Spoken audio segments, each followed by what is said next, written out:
মানে ধরেন political consciousness বলতে যেটা বুঝায়, আবার ওই গ্রুমিংটা প্রথমত আমার পরিবার, আমরা ভাই বোন আব্বা সহ বসে ছোটবেলা থেকে যেই পরিমাণ যেমন মানে পলিটিক্যাল আড্ডা হইতো, এটা আমি আমাদের ফ্রেন্ডদের কোনো পরিবারে দেখি নাই।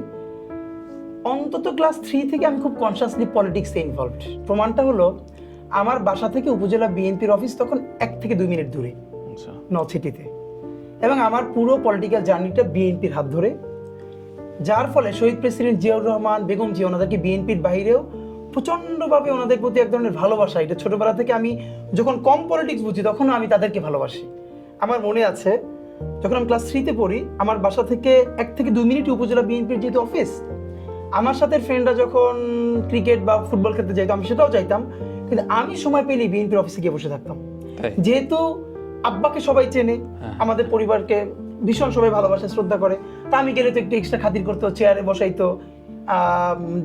কিন্তু আমার মনে আছে আজকে যে আপনার 2001-এর আগ পর্যন্ত 96 থেকে যখন আওয়ামী লীগ ক্ষমতায় ছিল, তখন না দেশে আমি ভাবিস তখনও বাংলাদেশে না পলিটিক্সটা ছিল।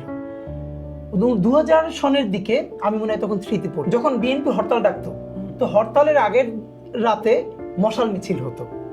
দুইটা জিনিস হতো, একটা হলো আগের দিন টেম্পুতে করে মাইকিং হতো, আগামীকালকের হরতাল সফল হোক সফল হোক।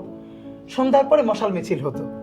তো আপনি জানেন আমাদের কমন কালচার যে সন্ধ্যার পরে কোনোদিন কেউ বাইরে থাকতে পারবে না, মাগরিবের আগে গিয়ে ঘরে উঠতে হবে, আর নইলে তো মার খেতে হবে বাসায়। তো আমি এই মার খাওয়ার ঝুঁকি নিয়েই যতদিন হরতালের আগে মশাল মিছিল হইতো আমি গিয়ে বিএনপির অফিসে বসে থাকতাম এবং এই মশাল মিছিলে যোগ দিতাম। মিছিল শেষ হওয়ার পরে অল্প কিছু লোক থাকতো, চৌমাথায় সংক্ষিপ্ত একটা বক্তৃতা করে প্রোগ্রামটা শেষ হইতো, কিন্তু আমি শুধু ওই প্রোগ্রামটার জন্য দাঁড়াই থাকতাম।